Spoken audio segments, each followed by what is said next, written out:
First and foremost, I want to give all of the praises and the glory to the Most High and the Son, Yahweh, Whch, Whch, and double honors to the elder apostles of the great millstone that have taught us this truth, and to include the elder bishops on down, and Yahweh, Barakatham, to all of the brothers that's pushing this truth worldwide. And once again, it's your brother Laban. And so in this video, what I want to do is I want to first and foremost cover this article. And Lord willing, this lesson is going to be edifying indeed. So as this reads, U.S. strikes Iran in response to a drone attack on the ship. Washington AP News, U.S. struck Iran on Friday in response to a drone attack. A day early on a cargo ship in the Strait of Hormuz, it's the most significant test. Yet an interim understanding reached a week ago by the two countries that begin working to end their months-long war and reopen the pivotal waterway. The U.S. President Donald Trump said the drone attack violated the ceasefire. The strikes came shortly after Trump told reporters, "You'll find out whether U.S. would respond." And just like that, the war is now back, because there wasn't really no ceasefire, really, because as long as Israel is in effect, which they are, especially where it concerns the government of America, they're going to do what they're told. Trump and the administration, that is. All right. And what I want to really touch down with is the fact that America started out in war. Just like ancient Rome. In ancient Rome, you had a lot of wars that were being fought, and it was a war-based system. Okay, and now as we fast forward from ancient Rome to now the new Rome, which has basically been revived, it's the same thing. All right? It's a war-like world we live in. Genesis 27 and verse 40. And by thy sword, and this is the reason why, shalt thou live, and shalt serve thy brother, and it shall come to pass, when thou shalt have the dominion, thou shalt break his yoke from off thy neck. So that's what was had during the time of David when they rebelled against Judah. But the point is that we live in a war-like world because Esau's in the rulership, and he's ruling based off of the blessing that was given him from his father Isaac, is that he would rule with the sword. So the way he would maintain his power is by destruction, by wars. Case in point, during the 1600s, as I typed in 1600s in America, right? The 1600s in America was a century of volatile European colonization. So what made it volatile? Because what did they do? They went to America and they massacred and massively slaughtered those indigenous people over there. Beginning with even Cristobal Colon, prior before the 1600s. What did he go and do? He went over there to conquer the lands in South Central America. And then what the British did, or what the other European countries have done, primarily the British, they went and continued on where Cristobal Colon and that whole Motley crew left off. That's what they did. All right. So that's how they got to where they got to, by the edge of the sword. Okay. So America is going to go out in the same way. It's going to go out by war. You can't wage war unjustly and then therefore it's going to be peace. There's going to come a time and a place for judgment on that regard. And the judgment is going to be, you are going to get dealt with by the sword. All right. So that's why it's written that there is no peace save the Lord unto the wicked, and is mentioned twice. I'm not going to go and get those precepts, but just quoting them. So yeah, I want to also read in this as well. Depending on the definition used, the U.S. has been at war for about 220 to 230 years of its existence. By strict formal congressional declarations, the U.S. has fought 5 major conflicts, but historically, analysis that track any U.S. combat operations point to a much longer history of conflict. Right. So we're talking about what? I think it's 17 years. It's been about 17 years, as you know, most historians of this that are well versed in this history. It's been, they say this has been about 17 years of peace, and that's all it's ever been. And then afterwards, it's just always been constant wars. Because again, Esau is a war like nation. They like to cause problems. They can't help it. So again, it started in war and it's gonna end in war. And it's gonna end bad on their behalf. Revelation 13 and verse 10. He that leadeth into captivity shall go into captivity. And that's how he captured us from West Africa and Europe to bring us to the New World. It was based on the same, by the edge of the sword. So now we're patiently waiting for justice to be served. Okay, because it's not about just slavery, it's what was done in slavery and after slavery, which is our problem, which is why we have a bone to pick with Esau and why the Most High has more of a bone to pick with him. Okay, now this leads me to reading this over here, which is going to lead me to another precept as well. As this reads, right, and this came out 8 years ago. I remember this article came out a while back ago, and this is some interesting stuff to not forget. As this reads, the soil remembers the barbarity of lynching, even though America tried to bury it. Fertile sandy loams, red clay, alluvial black silts, soil from Maryland to Mississippi and beyond, sealed in jars, they preserve the memories of those who were killed in ways and for reasons many would rather forget. Lynchings, and just to throw this out in your mind, the same old white Christians that claim to believe in Jesus Christ, that stand for the right of all things, that are considered Republicans or even Democrats, but rather yet Republicans, which is who I'm really aiming at. These were the same white Christians that would put up postcards and promote that a so-called Negro among, their other white peers, that we're going to lynch a Negro today. And it was basically a public thing to watch. And they took joy out of that. Seeing a so-called Negro being lynched and burned at the same time. Okay, this was going on from the late 1800s. And we're talking about after slavery. All right. Now, we're still as slaves right now, corporately. But I'm talking about after the Emancipation Proclamation, where Jake was so-called set free, so to speak.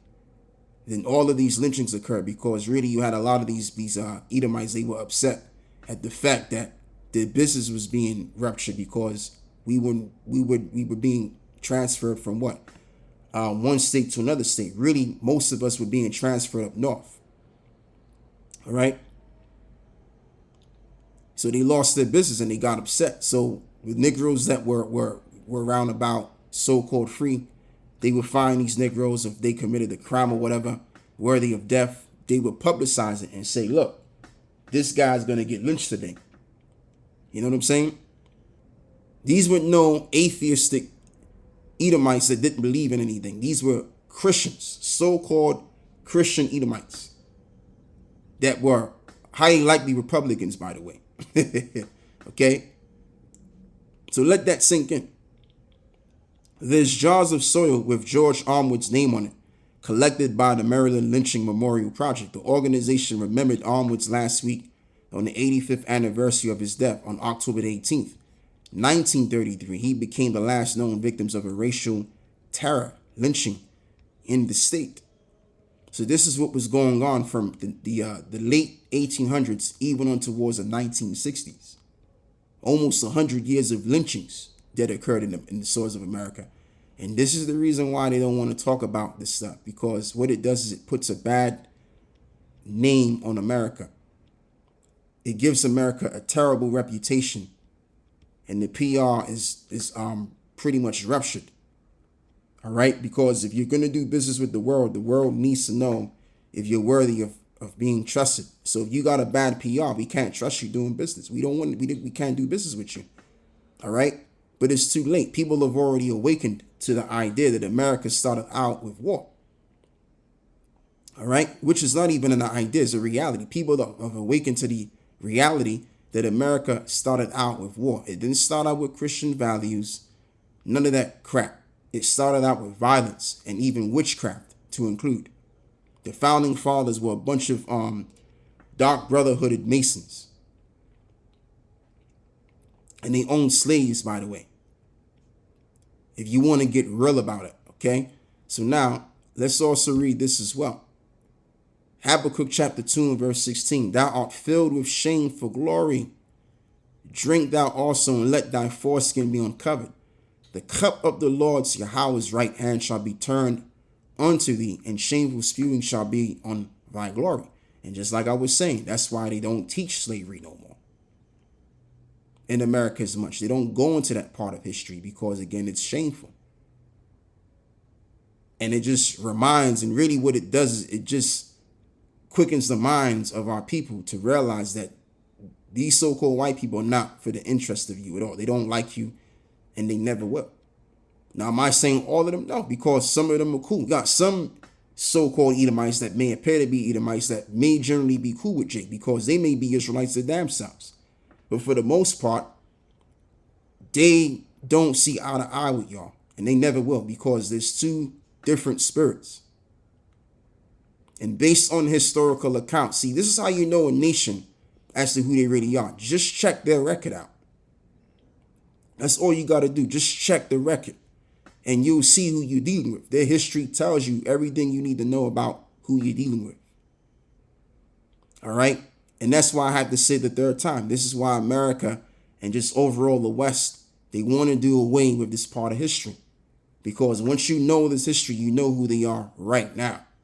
As the saying goes, history has a way of repeating itself. Why? Because the same people are reincarnated and they come back doing the same goddamn thing that they did before. Numbers now. 35 and verse 33. So ye shall not pollute the land wherein ye are, for blood it defileth the land. And guess what? And the land cannot be cleansed of the blood that is shed therein, but by the blood of him that shed it. So that's why America is going to go through this nuclear war. And I keep saying go through this nuclear war like it's literally going to go through it. I'm talking about America is going to be decimated from the west even onto the east of it and even onto the south of it. It's just going to be a 5,000 square mile worth of desert, as we'll always let you know, because that is the prophecy. Number one. Number two is to do with the fact of the wrongs that it's committed. All right. And how much blood that was shed on the land. So therefore, guess what? The same is going to be done. The same is going to be done unto those that have shed blood on the land. Right. And that's how the land is going to be cleansed. Now, let's read this as well. Ezekiel 35 and verse 1. Moreover, the word of the Lord came unto me, saying, Son of man, set thy face against Mount Seir, and prophesy against it, and say unto it, Thus saith the Lord power, behold, O Mount Seir, I am against thee, and I will stretch out my hand against thee, and I will make thee most desolate.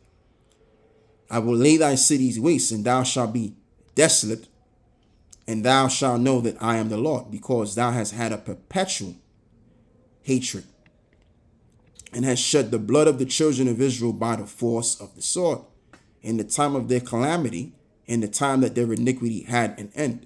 So what made their perpetual hatred? Why is it that, as Ezekiel's putting, that he had a perpetual hatred against his brother Jacob? Because the hatred goes all the way back to Jacob and Esau. And that hatred is still ongoing right now. The hatred that was in their father is running through the blood of their veins. All right? That same spirit of hatred is running through the veins of his descendants today, right now. So that's how their hatred has become perpetuated and has shed the blood of the children of Israel by the force of the sword in the time of their calamity, in the time that their iniquity had an end. So now we're going to move forward. And let's read verse 6. And therefore, as I live, save the Lord power, I will prepare thee unto blood. So this is the Lord speaking now through Ezekiel. And blood shall pursue thee. See? Say if thou hast not hated blood, even blood shall pursue thee. Yeah, they didn't hate shedding blood. They got a kick out of that shit. It made them feel alive and well and gave them a reasoning to live. You know? So guess what? The Lord is going to what? Bring the same. The same energy they came with is the same energy they going to get back. What goes around comes around, as the old saying goes among Jake. Thus will I make Mount Seir most desolate, and cut off from it him that passeth out and him that returneth. And I will fill his mountain with his slain men. And this is in the book of Isaiah, I think, 34. In thy hills and in thy valleys and in all of thy rivers shall they fall that are slain with the sword. So there you go. Isaiah. That's funny, man. I didn't even know I had this on deck. Isaiah 34 and verse 8. For it is the day of the Lord's vengeance and the year of the recompense of the controversy of Zion. And the streams thereof shall be turned into pitch, and the dust thereof into brimstones. What are those brimstones going to be? The nuclear missiles, which are going to drop on America like the brimstones. How that dropped on Sodom and Gomorrah. And the land thereof shall become a burning pitch. It shall not be quenched night nor day. And the smoke thereof shall go up forever, from generation to generation, and it shall lie waste. Like case in point, when the Twin Towers came down, that smoke was going up for like a while. As long as I could quite remember, I think it was going up for like weeks. Maybe weeks, a little over a month or so, but it was up there for a while. Okay, so the same way it's going to be for America, but not, I wouldn't go as far as saying the same way, but that smoke is going to be blown. That smoke is going to be going up for a long time. All right, none shall pass through it forever and ever. But the cormorant and the bittern, which is a bird, shall possess it, and the owls and the raven shall dwell in it, and he shall stretch out upon it the line of confusion and the stones of emptiness. Yeah, you're not going to know which state was next to another state. None of that. So America that you know it as will not be seen anymore. Okay, and this, you can tie this in with Isaiah 13 as well. So yeah, that's all I got to basically go into right here. And speaking about America on his way out, this man here, he basically tells it like it is, which is true, is that Trump is in big shit with them JOOs because of this so-called ceasefire, right? And if Trump don't toe the line, man, they could take this nigga out. So now I'm gonna play this video, and we're gonna hear from McGregor here. So what's going on? President Trump is under duress. Can you expand on that a little? Because I definitely think there's credibility to that, but I'm curious what you're thinking exactly. Well, I'm afraid to tell you my thinking, so I'll just tell you sort of what I think. Mm-hmm. That is that I think he's afraid because he has people around him and people that he knows. Yeah, people that he knows that of that elk. Among them JOOs. Absolutely. Who could become very angry with him and might precipitate disaster for him. Yeah. In other words, take him out of his misery. So if Trump doesn't take into consideration the instructions that they've given him, they can take his life. Now, how would that happen? Well, the easiest thing to do is say, Mr. President, you pull out. Your donors, the people that have brought you this far and gotten you where you are, who are enriching you and your family as we speak, we're pulling out. And you're going to be vulnerable to attack by the Hill. There are people over there that want your head. We'll give it to them. We'll replace you.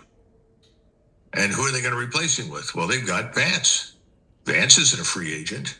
He's very much a product of the same structure. Right. And plus, they're paying these guys. They're bought and paid for.